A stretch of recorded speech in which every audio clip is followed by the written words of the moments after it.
Hey, welcome back. So this video series, we're going through the book, The Story. So the story is the Bible is one continuing Word of God. So I've given the speech a couple times. We're in chapter 5 now, but I'll do it again in case you're watching this video and haven't seen the others. The story is an abridged Bible, kind of like 1/4 of the Bible, kind of roughly. The goals of the story is it's very appropriate for today's lesson. It's designed to meet us where we're at, and it's really designed for first-time readers of the Bible. So your first time through the Bible, it's hard to read. Not gonna lie, it's just I mean who we are and how we learn. And the goal of this is to be a first step, right? So a first step in meeting you where you're at. They obviously they condense it a lot, so they make it a lot shorter. They're going to leave out a lot of stuff, like Tim Mackey would be outraged, I'm sure, at all the things that got left out of it. But it's how we learn, and it's a great step. Would encourage you after you go through it to continue to dive into the unabridged version. Just pick a version of the Bible, but great way to learn. And so this chapter is chapter 5. So this is New Commands, New Covenant. So Moses and Mount Sinai is the focus here. I start all of these with kind of a verse of the day. It's just kind of been a pattern that I've been doing. The one that I picked for today, I'll explain why I picked this one, but this is Exodus 19, 4 through 6. This is in the story as well. They don't give verse numbers in the story, but I like to do it just so you can find it, right? And so you yourselves have seen what I did to Egypt, how I carried them on eagle's wings and brought them to myself, so brought them out of Egypt and to Mount Sinai. Now if you obey me fully and keep my covenant, then out of all nations you will be my treasured possession. I think the word, I should know this, Segala, I think is the word. Maybe it says it over in my notes here. We are the Segala, right? Although the whole earth is mine, you will be a kingdom of priests, a holy nation.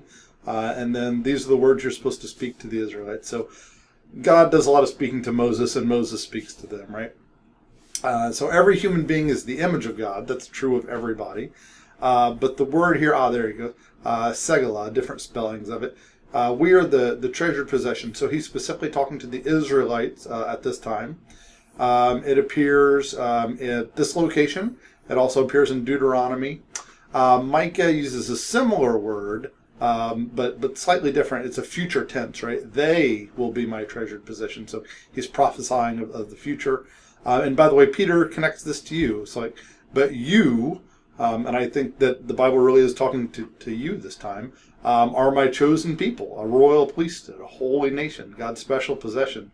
And so you can declare the praises. So I think it's just really a neat verse. And I also picked it because there's a classroom that I did this week that I thought I'd go to, and it was her favorite verse, and I thought it'd be a good verse of the day.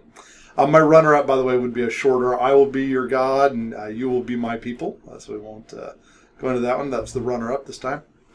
Lots of stories. So that's just kind of the theme of the story. So it's 12 pages, right? So like somehow there's a lot of information in 12 pages. So it's meant to be easier to digest. So it's only 12 pages. Lots of biblical content is covered here, though.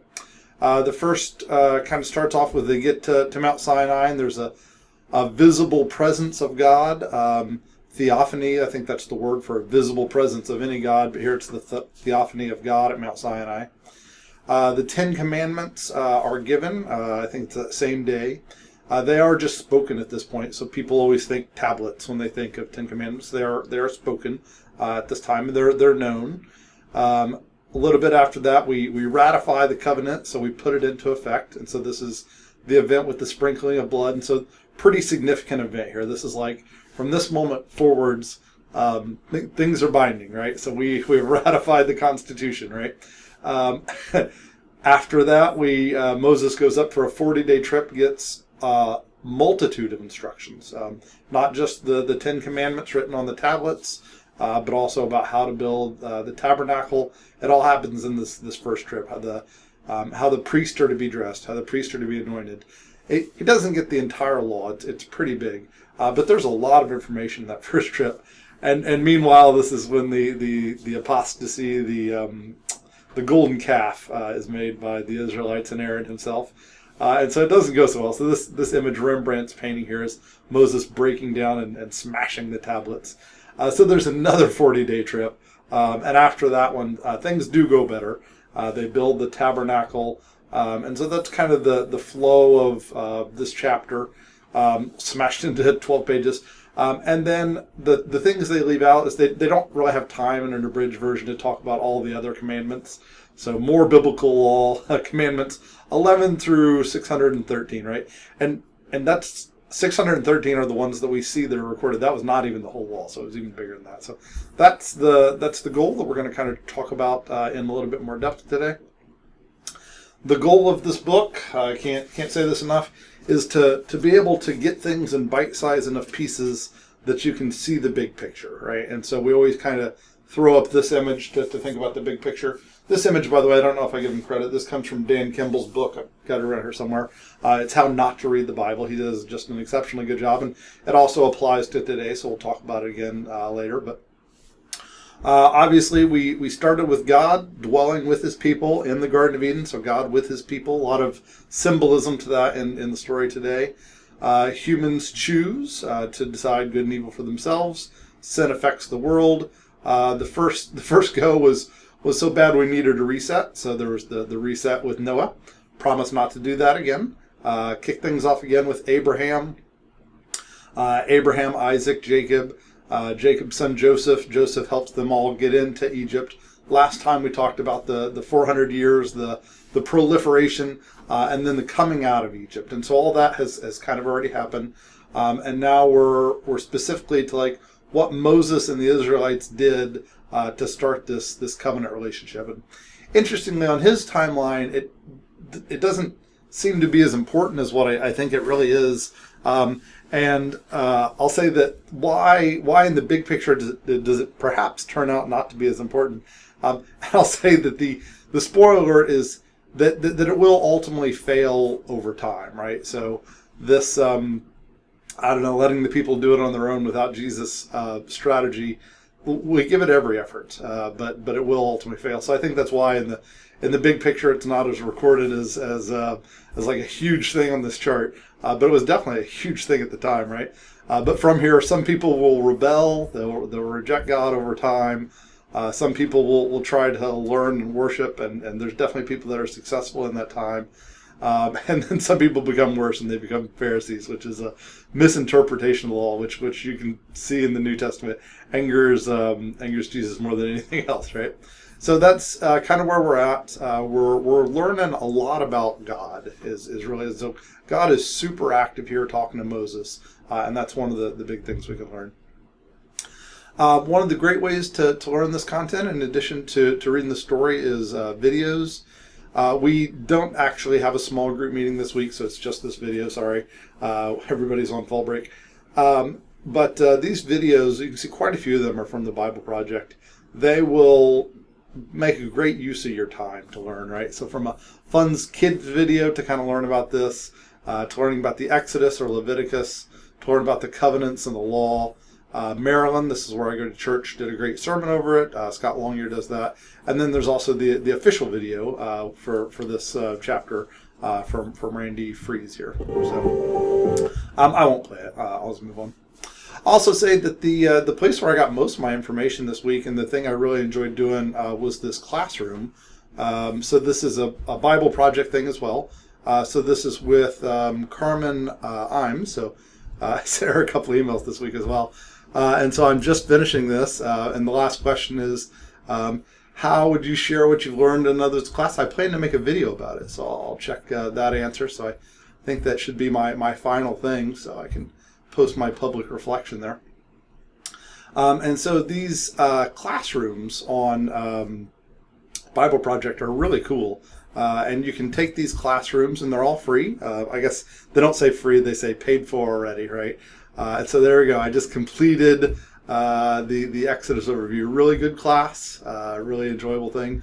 I'll have to go back and read the statement later, but I feel like clicking on the complete thing done, and I'll print my certificate up. Maybe not right now, but maybe I'll print it up at some point, which is kind of fun. Let's see what date I'm recording the video. All right, let me go back to slides. So classrooms like this are really great ways to go like in depth, and also just to say who I am and who Carmen Imes is, right? So I'm a college professor. I study how people learn. I learn by teaching others, so that's my motivation in these videos. I have not studied this stuff for years and years. I cannot speak Hebrew. I've gone like I've been deep in this chapter for like a week, right? And you know, her PhD is on the 10 Commandments, right? She speaks Hebrew. She's gone to Israel. Really great to learn from an expert. And it's crazy that you can just go do it for free, right? It's not like you have to like schedule a time with this great leader, right, or this great teacher. You can just go do it. So just a little plug for her. Always start these videos with kind of timeline, authorship. I think I didn't even bother to list authorship here. The author is Moses. This is pretty clear this time. So timeline, again, these are estimates, right? So based on the 1446 Exodus, which is also based on the 1876 entry into Egypt, we get some years here, right? If these years turn out to be science wrong, it won't affect the story at all, but that's kind of like to help you understand what we're talking about here. So 1445 is the year here. Specifically, we're on the first day of the third month, so since they've left Egypt, so it's been exactly 2 months and 1 day.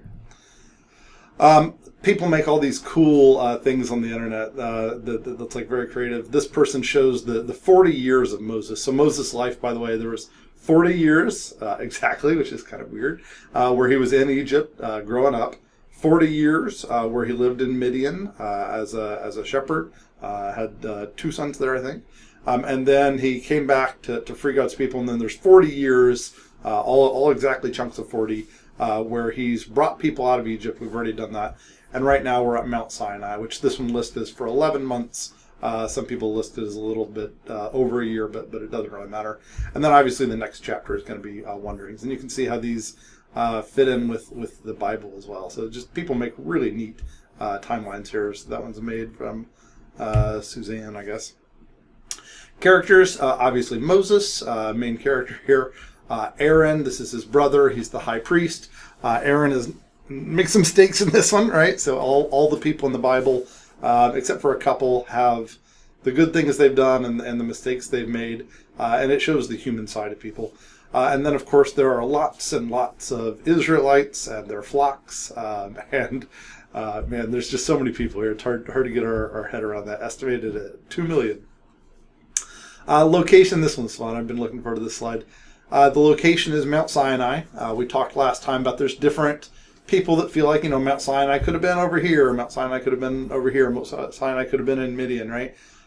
The traditionally accepted, I think I've kind of finally come around to just accept this as well, I think is the most accurate, right? So Mount Sinai, I don't know if I've quite got the arrow on it, but it's in the Sinai Peninsula, in the southern side. So God brought them out of Egypt to serve him on this mountain. Miriam describes it in the Song of the Sea. You'll bring them out and plant them on the mountain of your inheritance, the place you made for your dwelling. So the place that God made for his dwelling. And she describes it as the sanctuary your hands established.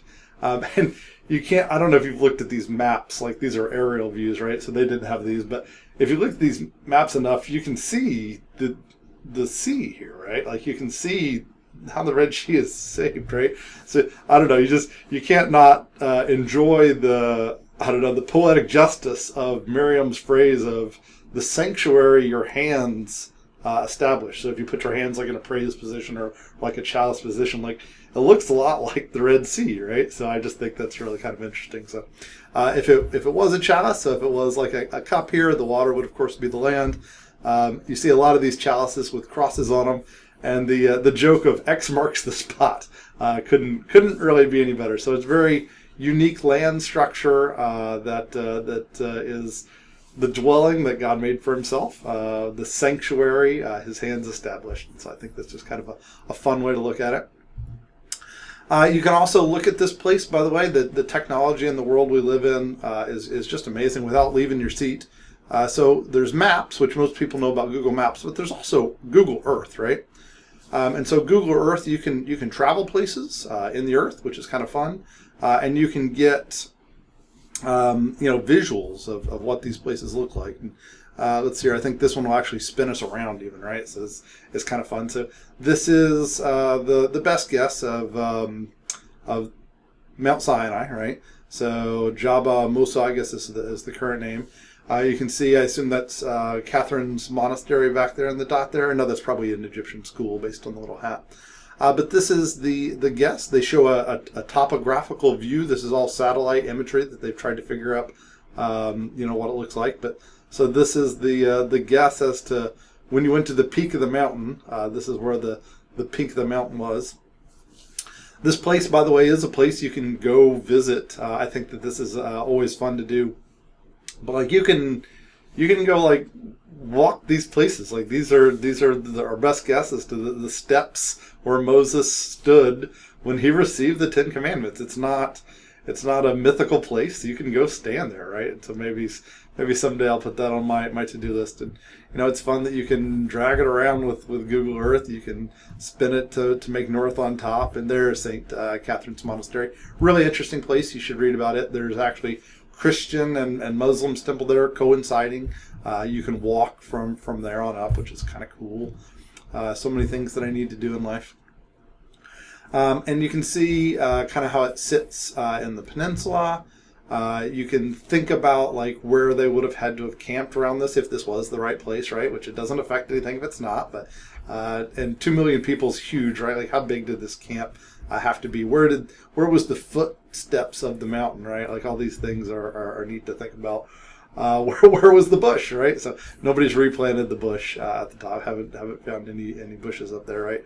If there even was a bush. You can think about like what path did they walk, like what would have been the most likely route to actually come around and come up to the mountain. So many fun things.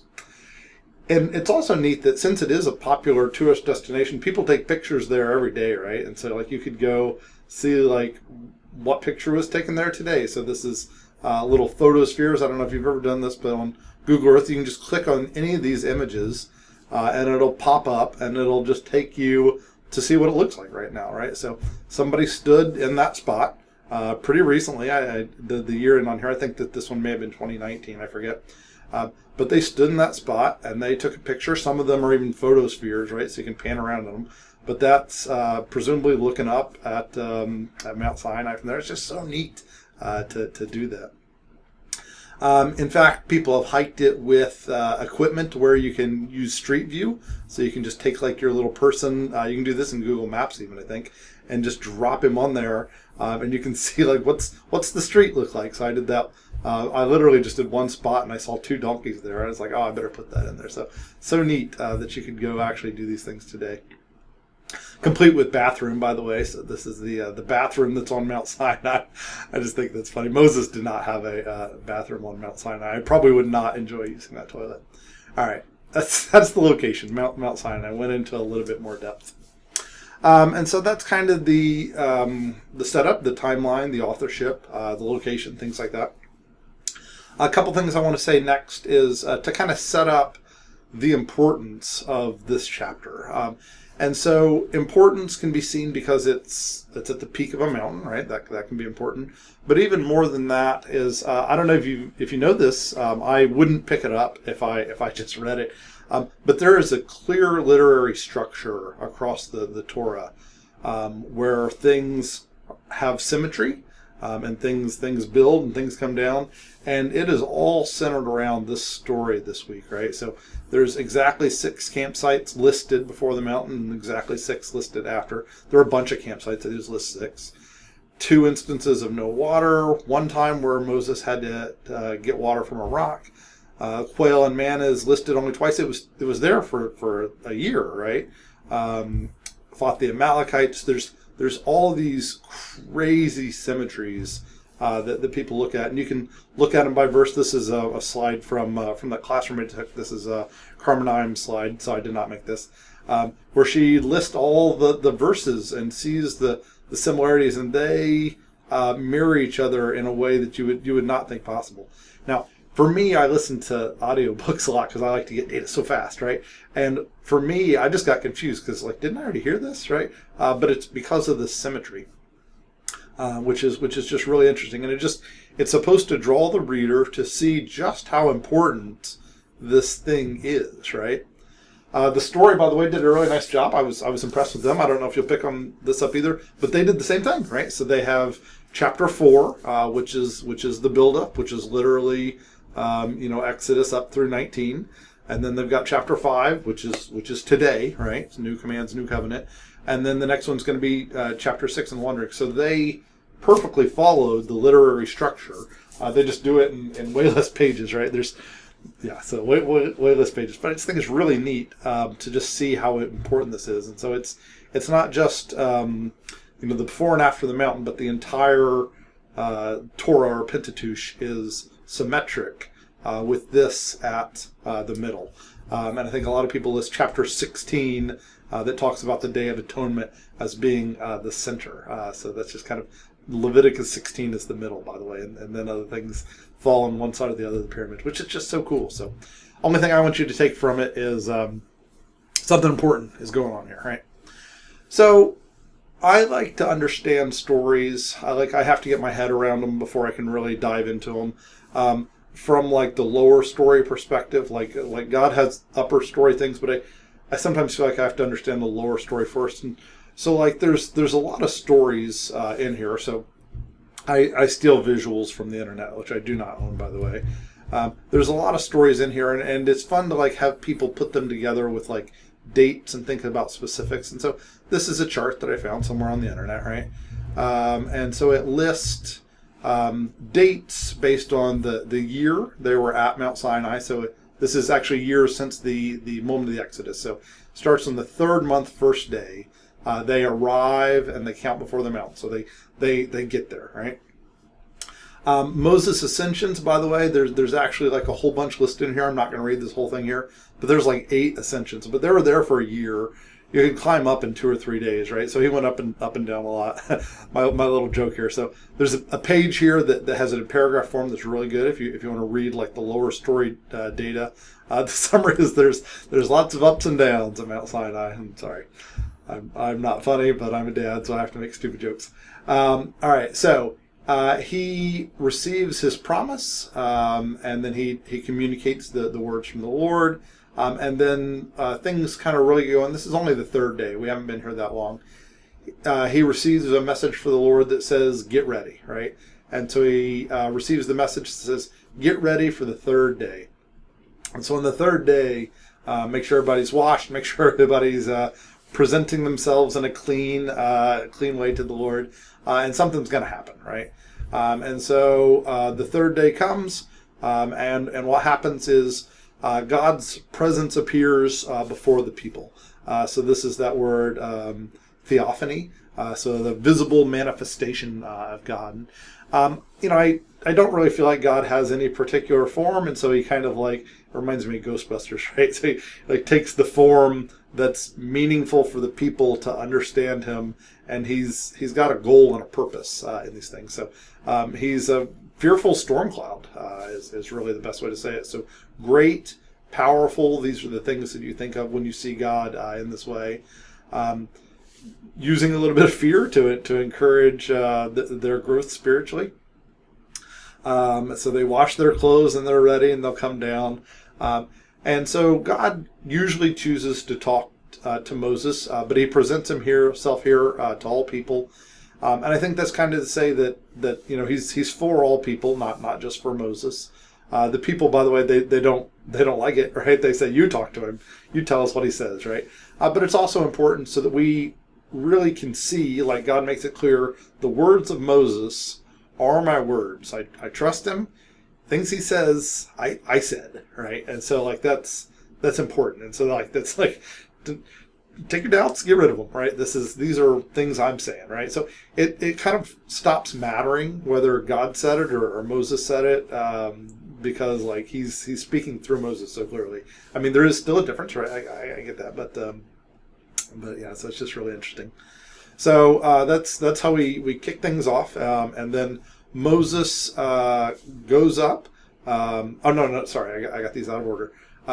So Moses instructs the people not to come up, and then this is when we get the verbal 10 Commandments. It's kind of a little hard to read. God spoke these words. Presumably, this is right after the people say, you go talk to him. So he spoke them to Moses, and Moses told the people, is my best interpretation of 1925. And the Ten Commandments are a big part of the story today. It's captured in the story very well there.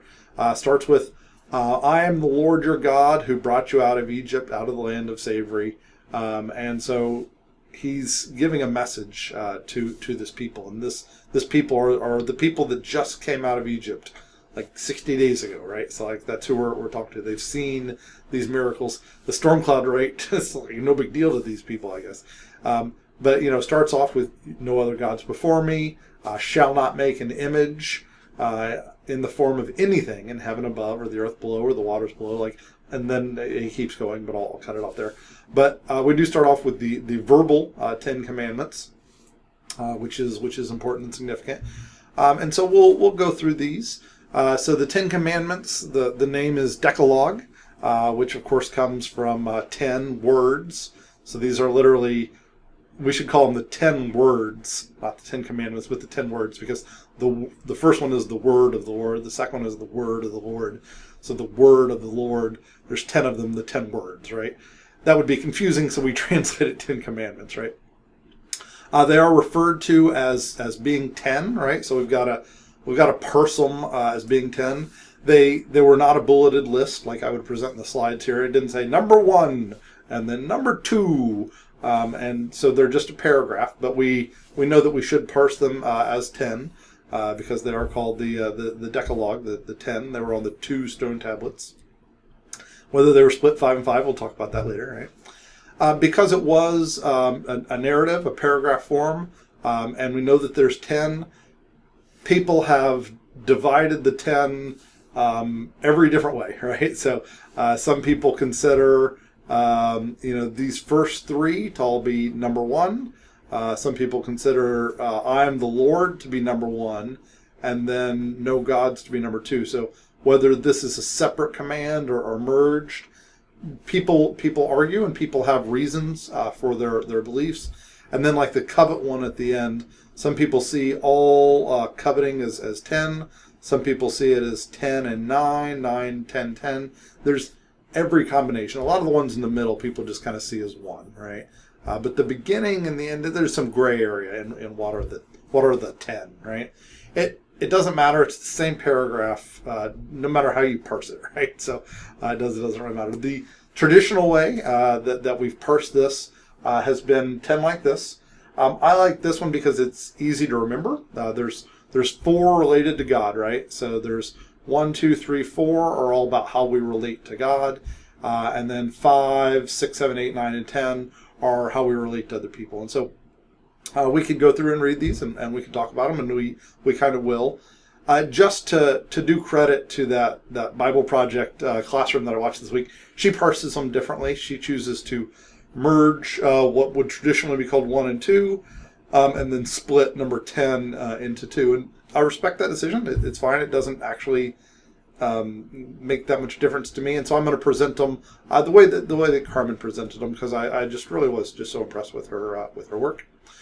So this is the first commandment. So this is the new combined merge number 1 of what people see traditionally. So I'm the Lord your God. That's important, right? So this is an important part of this. It's not to be thrown away. You shall have no other gods before me, sometimes translated besides me. Some people think of that as like being in the temple. I should be the only one there, right? So nobody else in front of me, nobody else in there with me, right?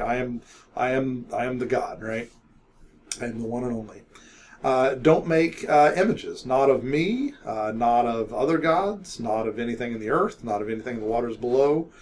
Don't worship them. By the way, this word them, this is one of the reasons that some people combine these. So in Hebrew, I guess the word God is singular and the word idol is singular. So both are singular. And then it refers to them as them, plural. And if the them is plural and the two things are singular, then it must be referring to both gods and idols, right? So which is why people argue that these are one command. This is the first command, right? And you can read the rest of it there. So that one seems obvious, but it makes for a pretty clear number 1, right? Um, it's also interesting that we get this law and we agree to it before the idol incident happens, right? So it's yeah, so really, really interesting. So definitely a problem that they had at the time, and he didn't leave any gray area too. The second one, which is traditionally third, but here we're presenting it as number two, is probably the most misunderstood or misinterpreted by our culture today. So it's actually says, shall not misuse the name of the Lord your God. So people translate that as don't take the Lord's name in vain. And then people don't take the Lord's name in vain as don't cuss and say gosh or golly, right? Which are just derivatives of the name of the Lord. So it's kind of weird if you see it that way. It's kind of weird that that's number two, right? Number one is no other gods, and then number two is don't cuss in a way where it uses my name. And then number three it's kind of like that makes it an awfully weak number two. So it seems obvious when you think about it. That's not the correct interpretation, right? And so what does do not misuse the name of the Lord mean? And you have to understand the culture and the people. So they didn't cuss using God's name. They didn't even say Yahweh, right? They certainly didn't cuss using God's name. It was not what this command was. So when you wear a name, so let's just kind of talk about wearing a name. So let's say you're in the U.S. military, right? So they wear camo fatigues. Maybe they wore their like formal attire. But if you were wearing your camo fatigues, like you wouldn't get into a bar fight, right? Like you're wearing the name of the U.S. military on you. Let's say you're a police officer and you're wearing your uniform, right?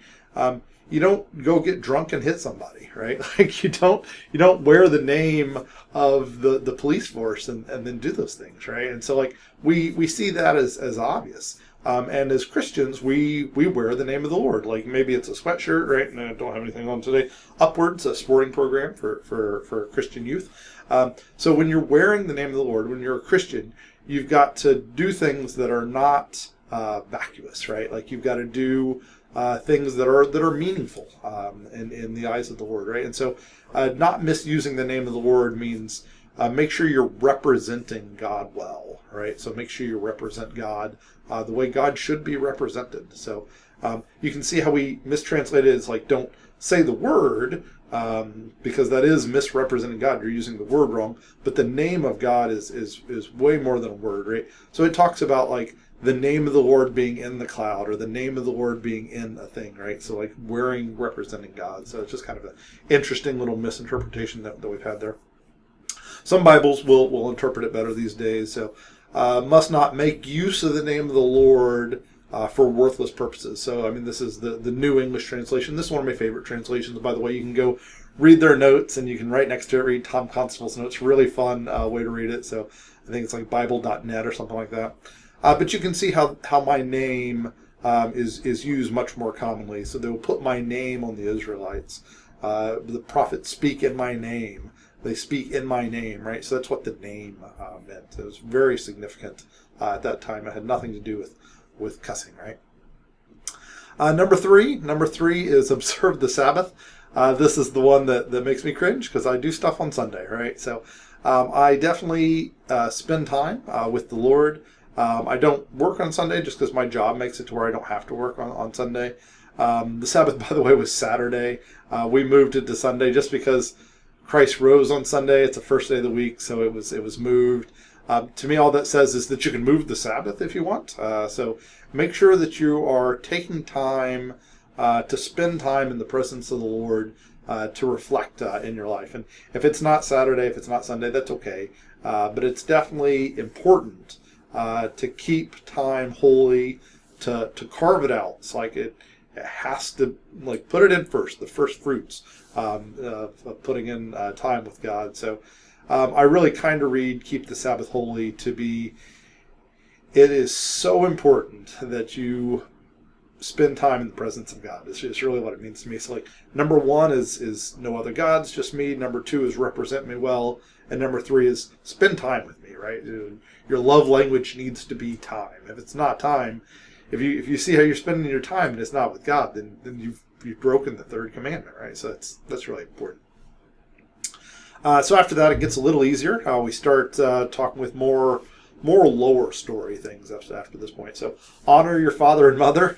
Woohoo! I'm a dad. I like seeing that one. Hey, guess what, kids? Number 1 in the people to people section is obey your father and mother. I say that as a joke, but I mean the idea is that you should learn from other people's experiences. You should try to take what knowledge and information they've given you, and as a parent, you should be a good parent. Now, there's far too many people that are not doing their parental responsibilities, right? And that's a different thing. But the structure, the goal, like to live as God's holy people, as priests, is parents make good choices, and parents who are making good choices, your kids are listening to them. And if that doesn't apply to you very well, then you can figure things out. But shall not murder. That one just feels so obvious. It's hard not to just kind of skip right over it. It's like, yep, check. Haven't done that one lately. Interestingly, God commands a lot of murder, but we'll get to that in later chapters. So what does that tell you, right? So he says don't murder, and then he says do murder. What it tells you is that at the end of the day, it's not about like physical actions that decide whether you go to heaven or not. It's about your heart, and God's told these people to do these things, and it'll come up in this story. But I just kind of wanted to point that out, that you can't look at somebody's actions and say, oh yeah, definitely heaven. It's like, oh no, definitely not heaven, right? So not how it works. Shall not commit adultery shows how important sex is to our minds, right?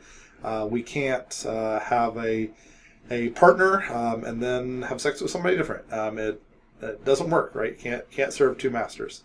Don't steal. Seems obvious. That's love your neighbor, right? Don't give false testimony. Widen that to say you shouldn't lie, right? So you should always be honest with things. And then the coveting one. So if you merge the first two, then you've got to have a separation somewhere else. So separating out the covet your neighbor's wife, which that makes sense, from anything that belongs to your neighbor. So kind of a separation of those two. The Ten Commandments, by the way, they're mentioned in Exodus, then they're repeated in Deuteronomy, and the order changed, and then this one was kind of brought out a little bit separate. So I'm quoting it from Deuteronomy here. So you can definitely see how the first two could be combined, and then the coveting could be separated out between your neighbor's wife and then things that belong to your neighbor. Saying that your neighbor's wife doesn't necessarily belong to him, they probably did feel that it was merged at the time, right? Which is probably why we merged them. So it doesn't really matter to me whether we combine them or not, but those are the Ten Commandments that were given to these people. I certainly choose to apply these to my life as well, even though they were not said to me. They were said to the Israelites. And I say it that way just to remember what the Bible is, right? So the Bible is a narrative, historical narrative of God talking to these people, right? So these were the people that came out of Egypt. I'm not allowed to be part of this this particular covenant. I do have a covenant as well, but this is for them, and I choose to apply all 10 of these to me. I'm sure that in the New Testament it says that I should as well, but I don't need to read it. I can figure out that these do apply to me, right? And if you order them differently, that's fine. I'd say the only thing I really dislike about this is the way people interpret "don't take the Lord's name in vain." Right? That's the only one that's like, yeah, this image is not good enough, right? So that event has happened. They're conveyed verbally, and so Moses presumably heard them. Moses conveys them to the people. Moses does a really good job with these things, and then we're to the point where we've kind of got a covenant. So let's talk about covenants. One of the videos was talking about what is a covenant. So people usually describe covenant as a contract, right? Because it's kind of like you do this, I'll do this. That's a contract. And there's definitely elements of the story that are like a contract. A covenant's similar, but a covenant is lifelong, right? So this is a forever type of thing.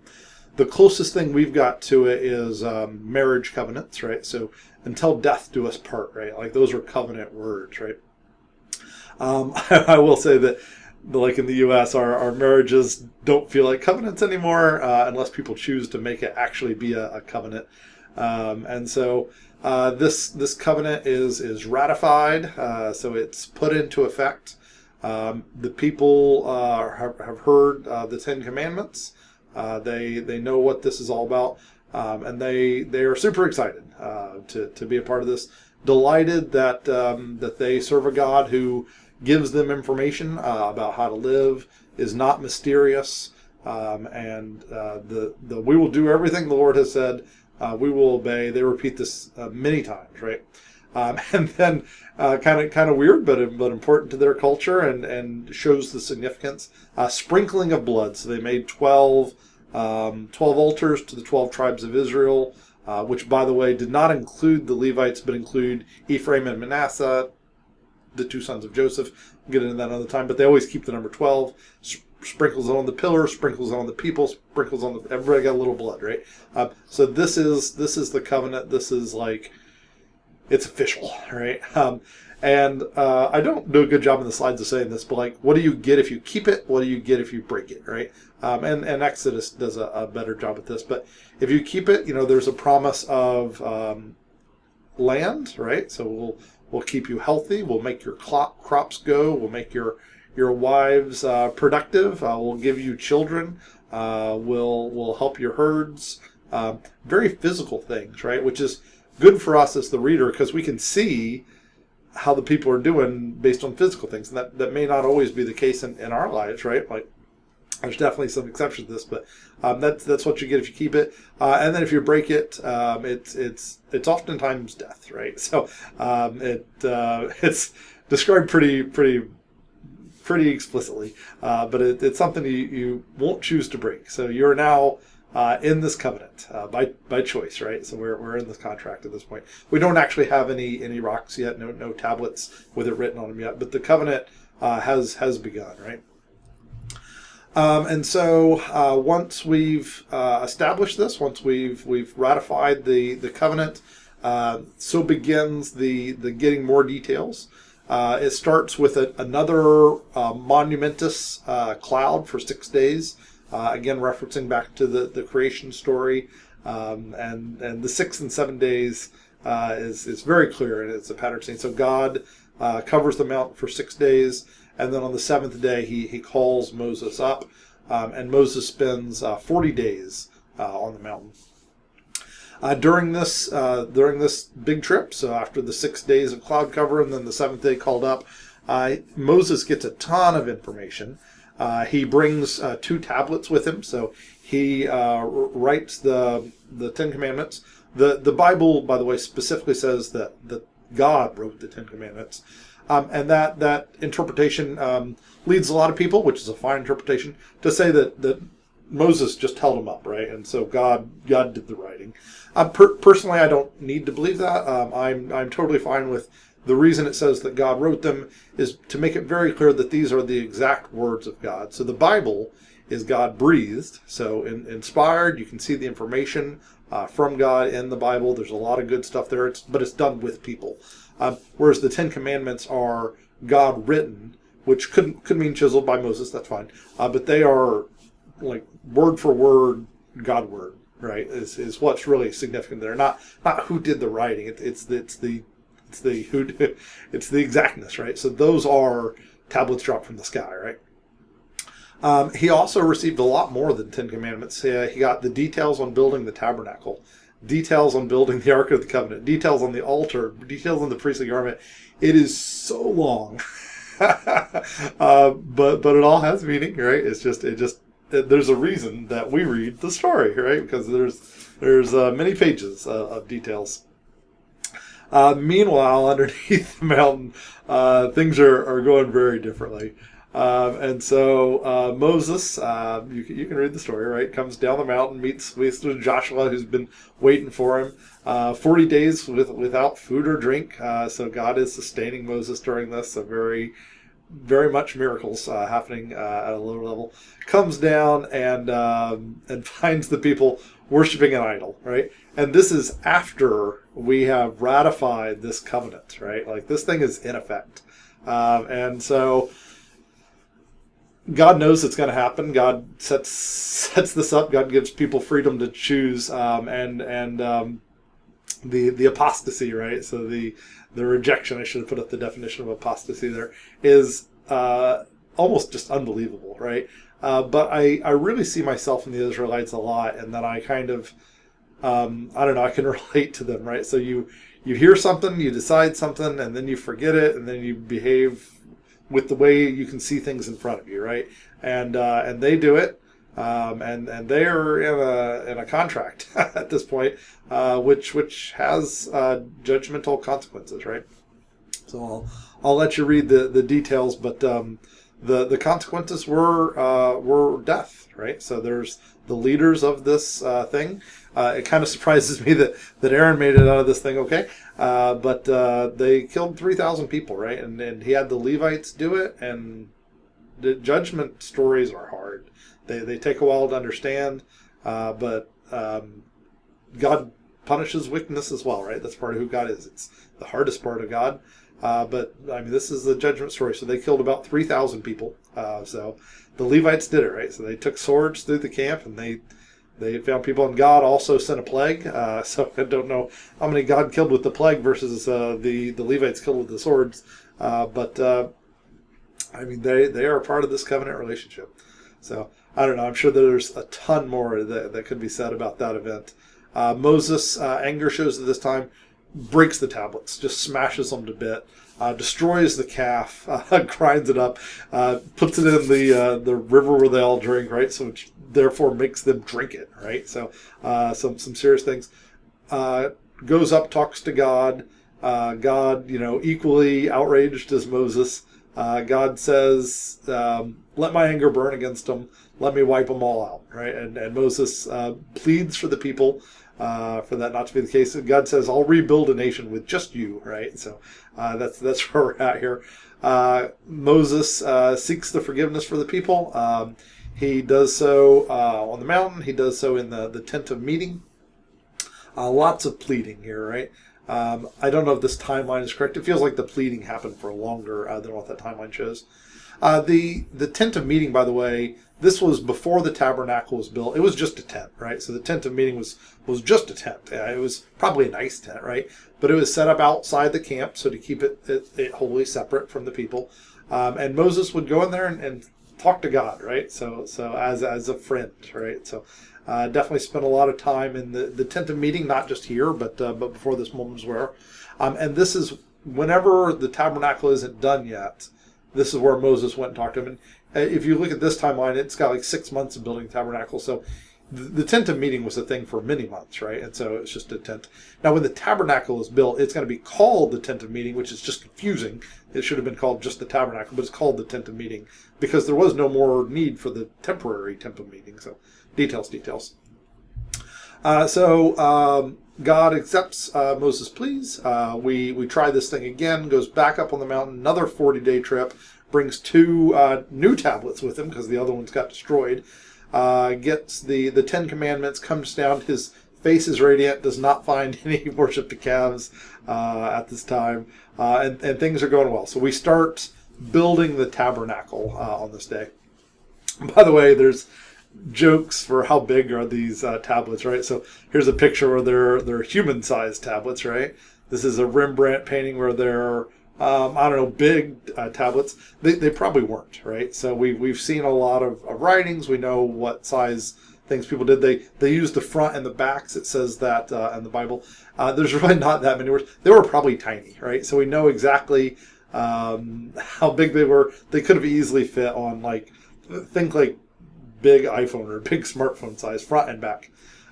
Why then were there 2 of them? I guess is kind of the question, because it wasn't a space thing. You didn't need. It's not like you could only fit 5 here and 5 there. They were small. It was 10 commandments, right?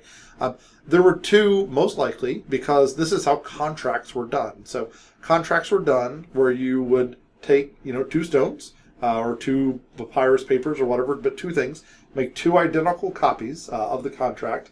You would take your copy and put it in your temple. We'll take our copy and we'll put it on our temple.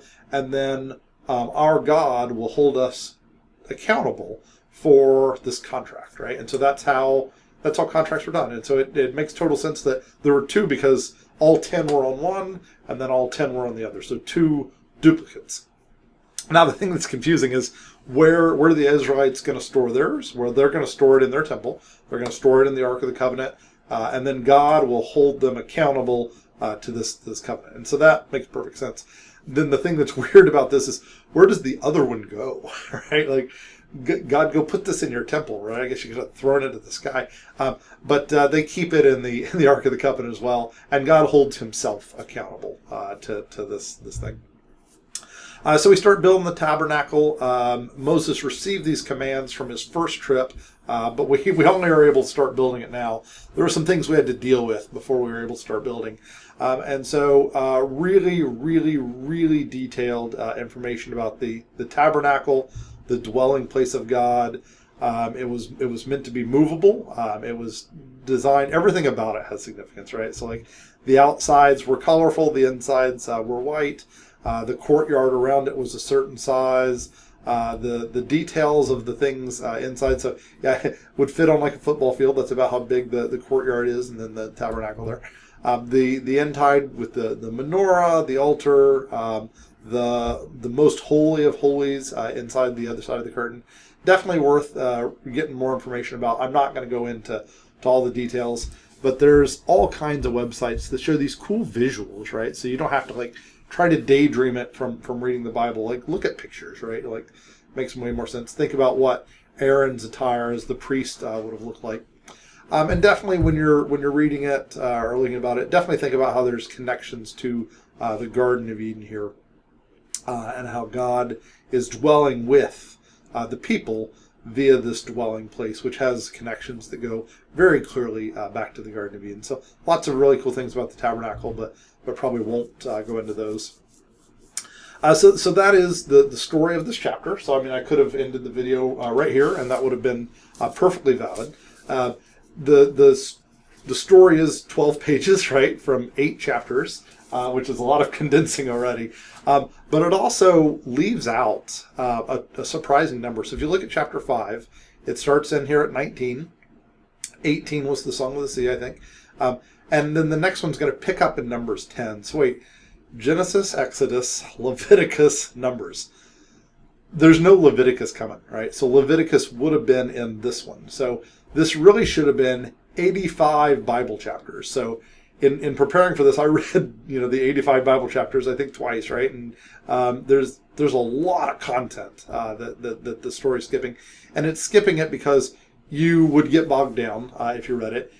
You would have trouble reading it. All right, so it's hard to read. I'm going to talk about it some just in case you do read it and how you read it. But it's skipped for very reasonable reasons, right? There's information in there. This is from Numbers about the censuses that were taken and the number of people. It's interesting to look at. We'll probably look at that next time. But the main thing is the law, right? So the 10 Commandments were 10 Commandments. We have 613 recorded in the Bible, and they're all in there, right? So through Exodus, Leviticus, Numbers, Deuteronomy. I feel like I said that wrong, but that's okay.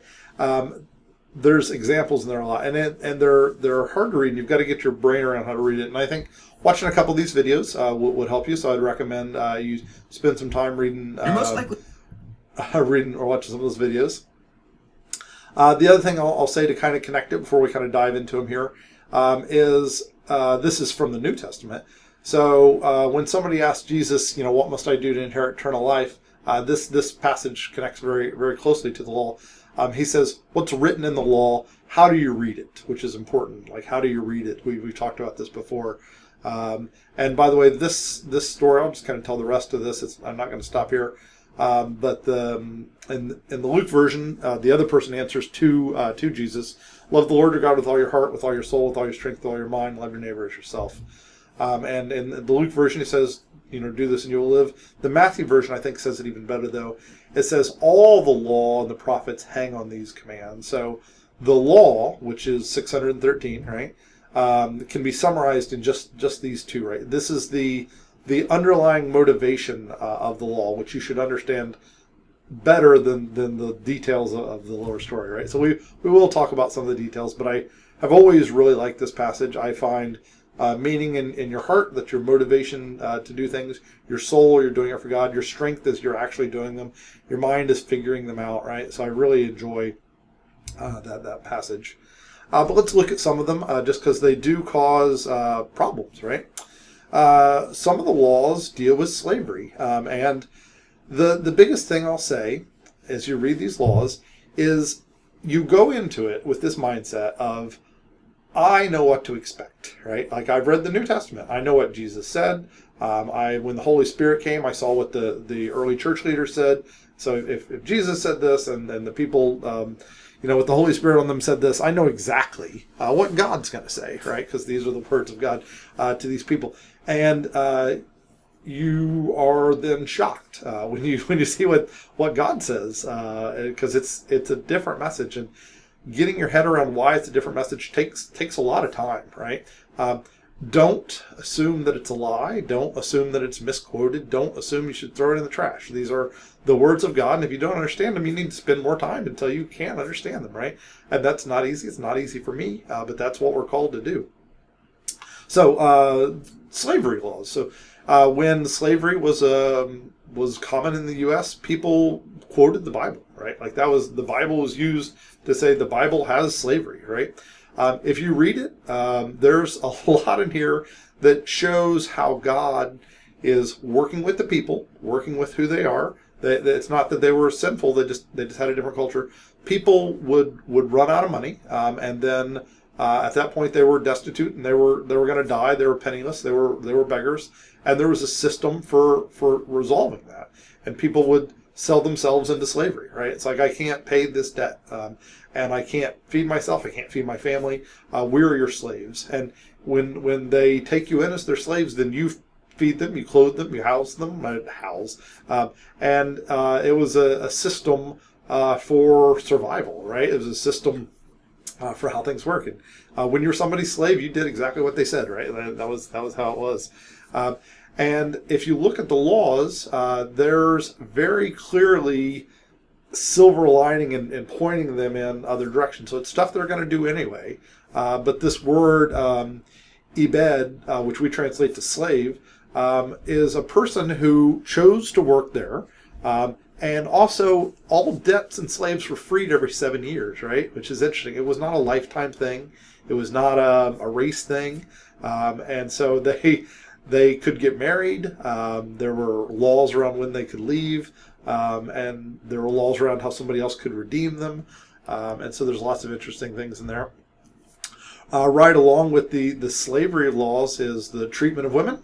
So definitely seen as not people, right? Like treated as property in various things. So it talks about if a man sells his daughter. These are the words of God saying, if a man sells his daughter, what do we do about this? God said it, right? God is working with these people and who they are. And to be honest, selling your daughter is not new. They've always done bride prices, right? So there's always money involved in marriages here, right? So it's not really that different, right? Really, selling just means usually there's money both ways.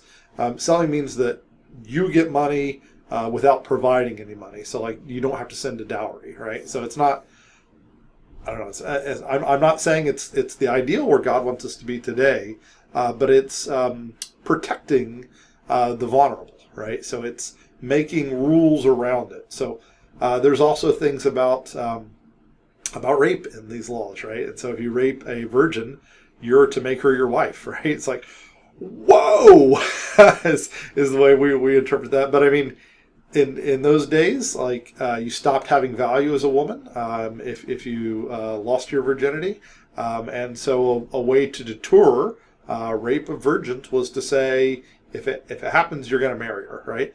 And the father could deny it, right? And so these laws, like, they are going to throw you back because they are for not you, right? It's really we're reading, we're observers, we're learning about God, and you will see silver linings in these of how God is pointing them in a new direction, right? Like helping them take their next steps, right? And so I just think it's also really interesting to see that debts and servitudes were expired, every 7 years. So the Sabbath year, right? There's also stuff about the year of Jubilee, which is fun in there. And so, it really says how material possessions are not who you are, right? There's definitely a lot of people that love for debts to be canceled every 7 years. That's not our culture today, but that's what God called these people to do, right? So it's so interesting. And I think the big picture, what's the mindset you should use when you read the laws is God works with us for who we are and where we are, right? So He doesn't tell us to be perfect. He addresses who we are. And the Israelites are a people group, but I'm an individual. But the similarities are extreme, and so he points me towards the goal. Not necessarily like rushing to the finish line of who I need to be, but there's a slow and steady process of sanctification that's coming more like Jesus. And it's not necessarily bam, right? He didn't say abolish slavery and treat women as equals, right? Like we know that he should have said that, right? But that's not where we're at. And that means a couple things. It means that God works with us, all right, is the most important thing. And also it kind of means that actions in the world are not necessarily like the markers of how God judges people, right? Does that make sense? You track with that is the Tim Mackey statement. And so it's just really interesting, like when you get around by the way, this is totally consistent with the church that I choose to go to, Maryland, which is the one who got us on this project, right? And their thing, you'll see it plastered everywhere, right? Helping people take one step closer to Christ. And this, the law fits that just perfectly, right? Of helping people take one step closer to where they're at. Not necessarily the ideal, but that's where we're at. So we are expected to be able to learn how to read this properly. We are expected to move beyond it, right? It's not the end. We're learning how to learn here, right? I'm a college professor. We don't teach people. I teach computer science, right? I can't possibly teach you the frameworks you're going to use in your career. The only thing I can do is I can teach you how to learn things, right? And so that's what we're doing here, right? And so what are you expected to figure out on your own that's not listed here? That's the interesting things, right? And so God calls you to do this as well, right? So don't be conformed to the world, but be transformed by the renewal of your mind so that you can test and discern what's right. I tell my kids, I rephrase it, I say, ask questions to figure out the will of God, which is good, accepted, and perfect. So you're expected to do a lot more than just understand it. You're expected to go from knowledge and understanding and then on into synthesis and application, right? And so it's really kind of interesting. And there's books that definitely help. This is one of my ones that I've read that I've really enjoyed, Dan Kimball. He does a really nice job of how not to read the Bible. This is the person whose overview I've taken. This is Dan's. He loves memes. He finds memes on the internet and talks about how it's not what the Bible says, right? So I just stole one of his here. This is from his PDF that goes along with his book. God could have banned slavery or shellfish. So we're commanded to only eat fish in the sea of things that have scales, which rules out shrimp, right? And so God's law is don't eat shrimp. So it's like he could have abolished slavery or shellfish, and he picked shellfish, right? And it's because he's working with us to get us later. The book does a nice job of talking about the anti-women, anti-science, pro-violence, pro-slavery, crazy things in the Bible. It's a really good book. Definitely worth you getting and reading. And there's so much in here, 58 chapters, that I'm not going to try to cover it all. There is a lot about animal sacrifices, which today as Christians we find like repugnant, right? Like you're destroying God's creation for no reason. But it had value.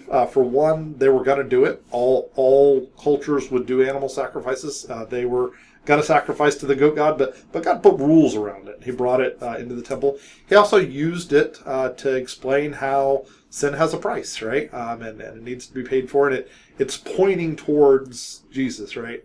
You're not supposed to go kill animals anymore, right? It's not how things go. But there's priest laws, there's ritual laws, there's a structure to how they've written it.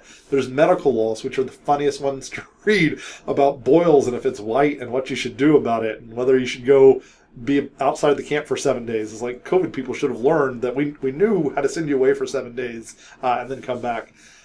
Purity laws for when you're clean, when you're unclean, when you can go be in God's presence or not. By the way, it just took like a few days to become clean, right? It wasn't like the end of the world.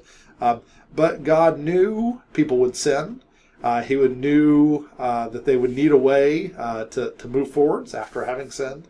And at the time, it was animal sacrifice, which is wacky. So Scott Longyear did a really nice job of to have God come closer. He needs a place to stay, the tabernacle. Sins need to be paid for. Need to learn about atonement and ritual laws. And then adjust some behavior, right, is the way he phrased it. Love listening to Scott, so certainly good to learn from. Once you establish this mindset, you can take hard things and you can make sense out of them, right? So like I'm not going to walk through a bunch of them, but this is one that's hard, right? So the Lord said to Moses, say to Aaron, for generations to come, none of your descendants who have a defect can come near me. What? Like, how could we have a more... racist isn't the right word, but like, I mean, handicapped people can't come near me, right? Is what God says. Like, whoa, mind blown here, right? If they're blind, if they're lame, this is the funniest one. If they have a damaged testicle, can't be priest, can't come into my presence, right? Whoa, little silver lining. They can eat the food from God, so it's not like they're outcasts. They can still eat the food, but they cannot be priest. So why would God segregate against handicapped people like that? Like, they're born that way. They didn't do anything wrong. What are you saying, God? So how did it affect the selection of priests? And honestly, I think my answer is it didn't change it at all. There's a lot of people in the tribe of Levi. You have to be a man, 30 to 50. You have to be chosen to be a priest. They weren't going to pick them anyway, right? They weren't. And so what effect does it have on people? Sorry. And I think that it's going to help them. It's really what it is. But pause the video here for a sec. All right, I'll try to wrap it up there. So this is a love command. It is. And so God loves these people, and he wants them to be treated differently. And so to get them to be treated with more respect, he's the one who takes the blame.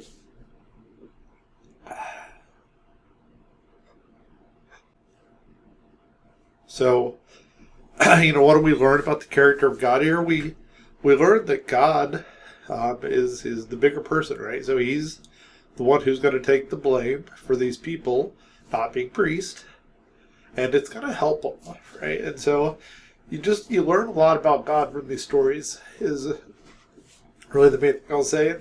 For something that starts so hard to be so significant is just really, really interesting. And so, that's just one example. There's a lot of them that are challenging. So, which one's challenged me the most? I'll say probably the one that kind of rings it to me the most is the sexual integrity one. So you might know where I'm going with this, you might not. But how do you read this one, right? So maybe I'll give you a minute to read it. So this is the law about relations of a man with a man. So just a man, not a woman apparently, but a man and man. It's important when you read laws that you know that they're limited, right? So like, what are the limits put on this section of text? So this is from Leviticus 18. So this is don't do as they did in Egypt, as they do in Canaan. You kind of see that's the top and the bottom. These are the customs that they were doing, right? And so the limits on this is referring to the way the Canaanites and the way the Egyptians had same-sex interactions, and it's described as detestable. It's not surprising at all that Israel called them to live differently, right? So we're not going to have anything to do with that custom, right? And that was a command that was given to them. It's important that you realize the bounds of it, right? Says it again, right? So if a man has sexual relations with a man, they've done what's detestable, they're to be put to death, right? So you can't read that and think, oh, I'm going to take this at face value, right? Like that's the only thing. So Leviticus 8, not 280. And this is talking about the customs of the nations that he's going to drive them out of. So the problem is people read it at face value, right? People take it out, they put it on a billboard, and they go to a protest, and they say Leviticus, whatever, 1822, right? It's like, well, that's terrible, right? And so what are we supposed to learn from this? So it's, first off, it's not surprising. They're called to live differently. We are specifically talking about the people of Canaan and Egypt and their understandings of same-sex marriages, and they were detestable practices, right? We should continue to investigate this, of course. We should continue it through the New Testament. Paul's writings here, so this is Paul in a letter to the Corinthians. He had lived with the Corinthians for 5 years, by the way. And he talks about people who will not inherit the kingdom of God. He lists men who have sex with the men. He's also speaking in Greek here. This is just kind of fun little history, right? Greek has a word for the person who takes the male role and the people who takes the female role. And he's very clear that both will not inherit the kingdom of God. Very similar statement in 1 Timothy. Very similar statements in Romans. He knew Corinth. He'd lived there for many years. Timothy was the preacher in Ephesus. The people in Ephesus had the Artemis of the Ephesians, right? I think is the word. He knew about the practices that they had. The Roman emperors, I think it was like 14 of the first 15 had homosexual relationships, right? He knew about their practices, and he was delighted. I shouldn't say delighted. He was confident that the word of the Lord was that their practices were not leading them to God, right? And they were not inherit the kingdom of God with those practices. And so he talks about that in the New Testament. Carrying it forward even farther, what is backwards in times, but I consider the word of Jesus to be very very important, right? So I've kind of left the chapter here, but I wanted to kind of see this through. What's God say about it, right? Or sorry, what's Jesus say about it? Same. We saw what God said about it, but now what's Jesus say about it? He says, male and female, they will be the two, so one man, one woman, not harems, but two, will become one flesh. And God has joined them together. Let no one separate it, right? So no divorce. You are in a covenant, a marriage covenant, right? Now, I know that there's grounds even in this for divorce. I accept that, but that's not the goal. That's not what we're shooting for, right? Our goal is that each person does their part, right? But then he qualifies his own a little bit. And he qualifies in a really interesting way. He says, not everyone can accept this words, but only those to whom it's been given. He then presents another way to be an image bearer of God. He talks about it as eunuchs. Yeah, eunuch is, I don't even want to go into it, but they don't marry, they don't have sex. We'll just leave it at that. And he describes himself as a eunuch who chooses to live like a eunuch for the sake of the kingdom of heaven. And the one who can accept it should accept it.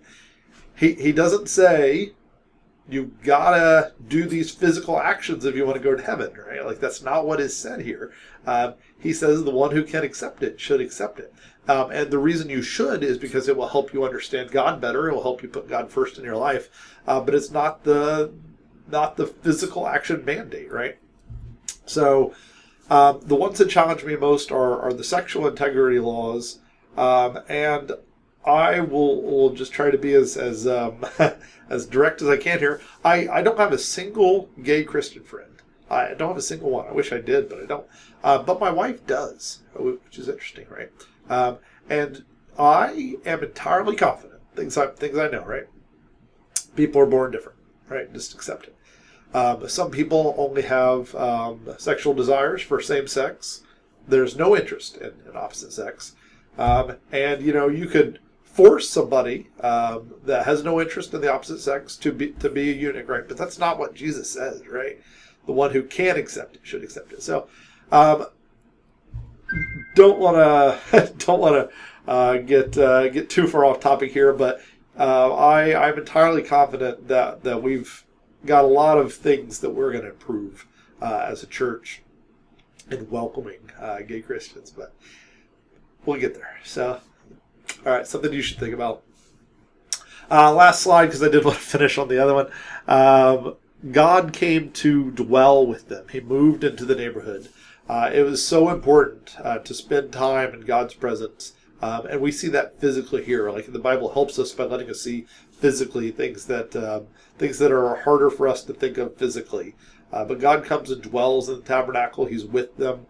He loves them. It's important for you to spend time in God's presence. So that's kind of where we'll close off. This was one of my favorite quotes. I won't read it. There's a bunch of other discussion questions in here. Really, really significant chapter.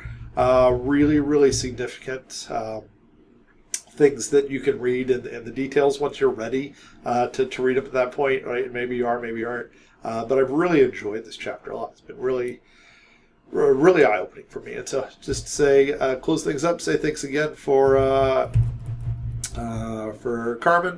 Did a really great series. I've enjoyed that this week, and hopefully you've gotten as much out of it as I have this week in my study. So thank you so much. I look forward to seeing you next week.